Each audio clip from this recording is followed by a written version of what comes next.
Hello दोस्तों, नमस्कार। Current quiz part 4 में आप सभी लोगों का मैं नवीन पंकज स्वागत करता हूं और देखते हैं आज की प्रमुख खबरों पे आधारित करंट क्विज को। देखिए, पहला प्रश्न जो है वह है अर्जुन MK1 टैंक के बारे में निम्नलिखित कथनों पर विचार कीजिए।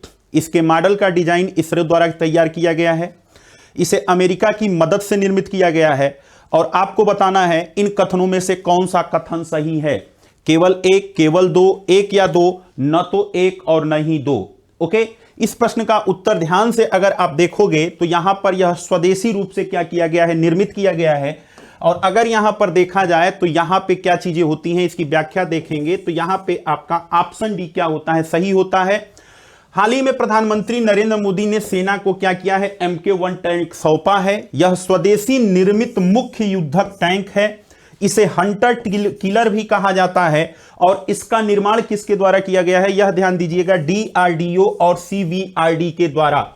तो जो आपका अर्जुन टैंक है इसका निर्माण आपके DRDO प्लस CVRDE के द्वारा, इन दोनों ने मिलकर किया है। अगर यहां से थोड़ी सी इसके बारे में और जानकारी लेने का प्रयास किया जाए तो ध्यान दीजिएगा, अर्जुन टैंक बनाने की परियोजना जो है, बात समझ रहे हो, यह परियोजना आपकी कब शुरू हुई थी, यह परियोजना शुरू हुई थी 1972 में। कब शुरू हुई थी, 1972 में शुरू की गई थी, जब 1971 का भारत पाकिस्तान वार हुआ था। उस वार के बाद हमें लगा कि हमें क्या करना चाहिए, अपने रक्षा क्षेत्र पर विशेष ध्यान देना चाहिए। तो 1972 में हम लोगों ने अर्जुन टैंक पर काम करना शुरू किया था। दूसरी बात जो महत्वपूर्ण आती है वो 1994 की आती है, यानी 1994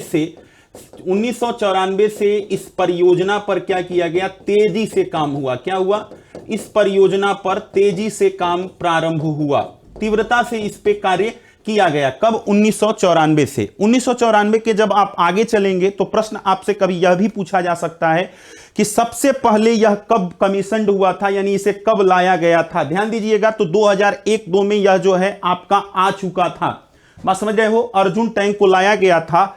और यहां पे जो आप अर्जुन मार्क 1 देख रहे हैं, ध्यान दीजिएगा, तो पहले टैंक क्या था जो पहले से सेना के पास मौजूद था, अर्जुन टैंक था। ठीक, अब अर्जुन टैंक में क्या किया गया है, 14 नए अपडेट किए गए हैं। क्या किए गए हैं, 14 नए अपडेट किए गए हैं। और इस 14 नए अपडेट के बाद ही इसे नाम दिया गया है क्या, अर्जुन MK1। तो MK1 का मतलब क्या है, MK1 का मतलब यहां पे यह है कि जो पिछला अर्जुन टैंक था उससे इसमें 14 नए अपडेट जोड़े गए हैं।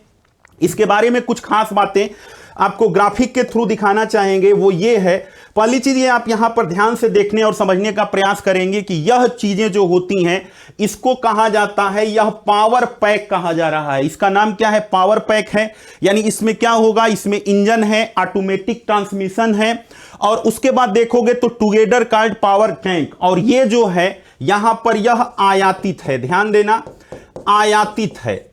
तो पावर टैंक जो है इसका, यह पावर टैंक क्या किया गया है, आयातित है। इस बात को आपको ध्यान में रखना है। उसके बाद दूसरी बात जो निकल के आती है यह आती है कि इसके 59% पार्ट जो है कंपोनेंट, यानी जो है इसके 59% जो पार्ट्स हैं या उपकरण हैं, यह क्या है, आयातित है। यह चीज आपको ध्यान देना है। लेकिन इसका असेंबलिंग जो किया गया है, यानी इसका विनिर्माण जो हुआ है, वह विनिर्माण मेक इन इंडिया कार्यक्रम के तहत, ध्यान दीजिएगा, मेक इन इंडिया कार्यक्रम के तहत किया गया है। अब इसके बारे में कुछ खास बातें और आपको बताई जाए तो इसकी स्पीड जो होगी रोड पर, अगर सड़क पे आप चलोगे तो इसकी स्पीड होगी 58 किमी प्रति आवर्स। क्या होगी, 58 किमी प्रति आवर्स। और अगर पूरे भारत में देखा जाए इसकी स्पीड क्या होगी, तो पूरे भारत में इसकी स्पीड होने वाली है 40 किमी प्रति आवर्स। बात समझ रहे हो, सड़क पे चलेगी तो 58 किमी पर आवर्स, पूरे भारत में इसकी स्पीड 40 किमी है। इसका पूरा वजन जो है वो 68 टन है। क्या है, पूरा वजन जो है इसका 68 टन है। ध्यान यह भी देंगे कि इसमें 120 mm के क्या हुए हैं, राइफल लगे हुए हैं। और एक राउंड में, यानी 1 मिनट में यह राइफल्स जो है वह 1 मिनट में 6 से 8 राउंड क्या करेगा, फायरिंग करेगा। यह बात आपको क्या करना है, यहां पे ध्यान में रखना है। दूसरी खास बात इसकी जो है, यह अंधेरे में भी क्या करेगा, अंधेरे में भी यह फायरिंग कर सकता है, निशाने को भेज सकता है, और इसका निशाना जो होता है वो क्या होता है, अचूक होता है। तो इसलिए आपका ये इंपॉर्टेंट है। और ये जो यहां से स्लाइड ली गई है, यह आपके जो है द इंडियन एक्सप्रेसवे है। मैंने बताया कि अर्जुन टैंक को क्या किया गया था 2004 में सबसे पहले, यानी सर्वप्रथम अगर आप देखोगे तो 2004 में इसे शामिल किया गया था। और फिर हमने बताया कि इसी अर्जुन टैंक में क्या किया गया, 14 नए अपडेट किए गए।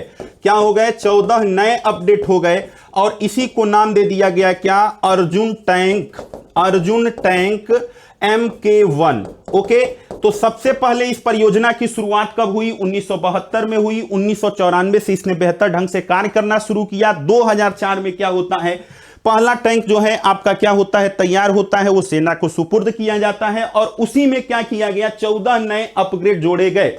अगर विकिपीडिया को ध्यान में रखा जाए तो विकिपीडिया इसे बताता है कि यह तीसरी पीढ़ी का क्या है, तीसरी पीढ़ी का तोप है। यह ध्यान रखिएगा, मैं सोर्स भी आपको इसलिए बता रहा हूं ताकि वो कहीं पे आपको कोई कंफ्यूजन इस बात को लेके न रहे। ओके, सवाल ये उठता है कि इसका निर्माण कहां पे हुआ है, तो इसका निर्माण हुआ है तमिलनाडु में। और इसके उद्घाटन सत्र पे जब इसे सौंपा जा रहा था, उस प्रोग्राम के बाद अगर अपने प्रधानमंत्री जी के ट्विटर हैंडल को देखा होगा तो उन्होंने ये कहा है कि तमिलनाडु अब तोप के हब के रूप में क्या हो रहा है, विकसित हो रहा है। तो तमिलनाडु के अवडी स्थान पर ध्यान देना, तमिलनाडु में एक अवडी स्थान है, वहीं पर क्या हुआ है, अवडी नामक स्थान पर इसका मैन्युफैक्चर्ड हुआ है। कौन कौन कर रहा है आपको बताया गया है, DRDO और CVIRD जो है, ये दोनों संस्थाओं ने मिलकर संयुक्त रूप से इसका निर्माण किया है। इसके 59% पार्ट जो है वो इंपोर्टेड है, मेक इन इंडिया कार्यक्रम के तहत इसे बनाया गया है, और इसकी खूबियों की चर्चा मैंने आपके सामने की। अगला प्रश्न यहां पे है, सुर्खियों में रहने वाला टूलकिट शब्द है। टूलकिट शब्द आप जो है इधर आए दिन पढ़ रहे होंगे, जब से ग्रेटा थनबर्ग वाला मैटर क्या हुआ है, हवा में आया है। तो ग्रेटा थनबर्ग ने किसान प्रोटेस्ट के पक्ष में जिस टूल किट का प्रयोग किया था, उसमें यह पाया गया था कि देश विरोधी ताकतों का उसमें क्या है, हाथ है। और उसी सिलसिले में दिशा का जो है, जो एक 21 वर्ष और 22 ईयर ओल्ड जो है क्या ही पर्यावरण कार्यकर्त्री हैं, उनको गिरफ्तार कर दिया गया, और इसके चलते टूल किट आया है। तो दिशा रवि जो है, जिनको बेंगलुरु से क्या किया गया है, गिरफ्तार किया गया है, और यह मैटर चर्चा में है। तो यहां से यह प्रश्न लिया गया है। और टूल किट के बारे में यहां पे आपको बताया जा रहा है कि हैकिंग के लिए उपयोग किया जाने वाला एक उपकरण है। बी ऑप्शन है DRDO द्वारा सेना का विकसित एक उपकरण है। सी ऑप्शन है डॉक्टरों द्वारा आपातकालीन स्थिति के लिए तैयार किया गया एक उपकरण है। और डी है किसी मुद्दे को समझने और उस पर एक्शन लेने के लिए एक दस्तावेज है। आपको बताना है टूल किट क्या है। तो यहां पर अगर आपसे मैं पूछूं कि सही ऑप्शन क्या होगा, ध्यान रखिएगा, सही ऑप्शन आपका डी ऑप्शन होगा। इस मुद्दे पर कल सुबह 8:30 बजे जो करंट इश्यूज की क्लास होती है, इस क्लास में यही इश्यूज रहेगा। इसके अनेक डायमेंशन पे चर्चा करूंगा। इसका सही आंसर आपका क्या है, डी ऑप्शन है। ध्यान रखिएगा कि हाल ही में गिरफ्तार किया गया है, कल गिरफ्तार किया गया था दिशा रानी को, और उनको टूलकिट मामले में ही गिरफ्तार किया गया था, इसलिए टूलकिट क्या है, चर्चा में है। टूलकिट होता क्या है, तो यह ध्यान रखना कि यह गूगल का दस्तावेज होता है, जो किसी मुद्दे पर उसे कैसे प्रचारित किया जाए, उसे कैसे तैयार किया जाए, उसके लिए क्या किया जाता है, टूलकिट का प्रयोग किया जाता है। अर्थात किसी मुद्दे को समझाने के लिए, उसका प्रसार करने के लिए क्या करता है, गूगल टूलकिट का प्रयोग करता है। और इसमें क्या होता है, इसमें एक्शन पॉइंट्स क्या होते हैं, दर्ज होते हैं। अगर उदाहरण आपके लिए दिखाऊं तो ये गूगल का देखेंगे तो ये ट्रांसलेटर टूलकिट है। ओके, तो टूलकिट का प्रयोग करते हैं हम किस पे, मुख्य रूप पे सोशल मीडिया पे, जब हमें किसी मुद्दे को समझाना होता है, उसमें कौन कौन से एक्शन लेने होते हैं। तो उसी टूलकिट के चलते जो है ट्विटर पे जो ट्वीट ट्रेंड कराया गया था, उसमें देश विरोधी ताकतों का हाथ पाया गया था और राजद्रोह के आधार पर दिशा रानी को गिरफ्तार किया गया है। इसलिए यह मुद्दा आपका क्या है, चर्चा में आता है। यहां पर आप देखोगे तो इसके बारे में काफी बातें दी गई हैं। मैंने आपको बताया है कि इसका प्रयोग अन्य जगहों पे हुआ था, जैसे ब्लैक लाइव्स मैटर, अमेरिका का एंटी लॉकडाउन प्रोटेस्ट, दुनिया भर में क्लाइमेट स्ट्राइक कैंपेन आदि में इसका प्रमुखता से प्रयोग किया जाता रहा है। आगे अगर आप देखोगे तो अगला प्रश्न आपके सामने है भीमबेटका के बारे में। भीमबेटका चर्चा में क्यों है, आज की द हिंदू की खबर है। फॉसिल ऑफ डिस्क्रिमिनिया फाउंड एट भीमबेटका। भीमबेटका आपको पता है कि मध्य प्रदेश के रायसेन जिले में है, जो भोपाल से 40-45 किलोमीटर दूरी पर अवस्थित है। अब वहां से एक प्रश्न आपसे पूछा गया कि हाल ही में यहां पर लगभग 500 मिलियन वर्ष पुराने जीव डीकिनसोनिया के जीवाश्म मिले हैं। दूसरा है, यह एक यूनेस्को संरक्षित क्षेत्र है। उपर्युक्त में से कौन से कथन सही है? केवल एक, केवल दो, दोनों, न तो एक और नहीं दो। तो अगर आप देखोगे तो बिल्कुल यहां पे न्यूज़पेपर्स के अनुसार यह स्टेटमेंट क्या होता है? सही होता है। और ये दूसरा स्टेटमेंट भी इसका बिल्कुल सही है कि इसे यूनेस्को का क्या है, विश्व विरासत धरोहर इसे क्या किया गया है? घोषित किया गया है। यह आपको बिल्कुल क्या होना चाहिए? क्लियर होना चाहिए। कब किया गया था? तो अगर मैं इसकी जानकारी दूं तो ध्यान देना, जुलाई 2003 की बात है। जुलाई 2003 में यूनेस्को ने इसे संरक्षित क्षेत्र का अपना वो दिया था, सर्वे में शामिल कर लिया था विश्व धरोहर स्थल में। और इसलिए आपका यहां पे राइट आंसर क्या हो जाता है? राइट आंसर आपका 1-2 हो जाता है, यानी यहां पे सी ऑप्शन आपका करेक्ट ऑप्शन है। अगर यहां पे आपसे आगे मैं बताऊं तो मैंने कहा कि यह रायसेन जिले में क्या है? भीमबेटका अवस्थित है। और ये जो आप देख रहे हो यही फॉसिल फ्यूल्स पाई गई है, जिसपे दावा किया जा रहा है कि यह क्या है? यह 500 वर्षों से क्या है? पुराना है। भीमबेटका से जो है बराबर आपके परीक्षा में प्रश्न पूछे जाते रहे हैं और आपको इस पे ध्यान देना है। ध्यान दीजिएगा कि यह जो जीवाश्म खोजा गया है यह करीब कितना है? 1700 करोड़ साल पुराना है। यहां पे एक प्रश्न यह भी पूछा जाता है कि भीमबेटका की खोज किसने की थी? अगर आपसे पूछा जाए कि भीमबेटका जो है इसकी खोज किसने की थी, तो इसका आंसर क्या होता है? इसका आंसर आपका हो जाता है डॉक्टर विष्णु काकेड़कर के द्वारा। किसके द्वारा? डॉक्टर विष्णु काकेड़कर के द्वारा भीमबेटका की क्या की गई थी? खोज की गई थी। ध्यान देना, इसको भीम स्थान भी कहा जाता है। भीम स्थान इसलिए कहा जाता है क्योंकि ऐसा माना जाता है कि महाभारत काल के जो भीम थे, पांडवों में दूसरे नंबर के जो भाई थे भीम, उनका जो है स्थान हुआ करता था, निवास स्थान। तो इसलिए इसे हम भीम स्थान के तौर पर भी जानते हैं। अगर आगे देखेंगे तो ये आपका क्या है? उसका फिगर्स है। इसके बाद देखोगे भीमबेटका गुफाओं के बारे में, तो यह मध्य भारत का एक पुरातात्विक स्थल है जो प्रागैतिहासिक पाषाण युग और मध्य पाषाण काल के साथ साथ ऐतिहासिक विरासतों को क्या किया है? फैलाए हुआ है या अपने में संजोए हुआ है। ध्यान रखेंगे भीमबेटका के चारों तरफ जो है विंध्य पहाड़ी है। क्या है? विंध्य पहाड़ी फैली हुई है। विंध्य पहाड़ी जिसको बिहार में आप कैमूर रेंज के नाम से जानते हैं, उसी का हिस्सा है। और भीमबेटका के दक्षिण में अगर आप जाओगे तो यहीं से क्या होती है? सतपुड़ा पहाड़ियों का रेंज शुरू हो जाता है। ओके, आगे आपको यहां पे बताया गया है कि इसका क्या क्या चीजें हैं, कैसे हैं, इसको आप व्याख्या में देख लेंगे। बढ़ते हैं आज के अगले प्रश्न पर।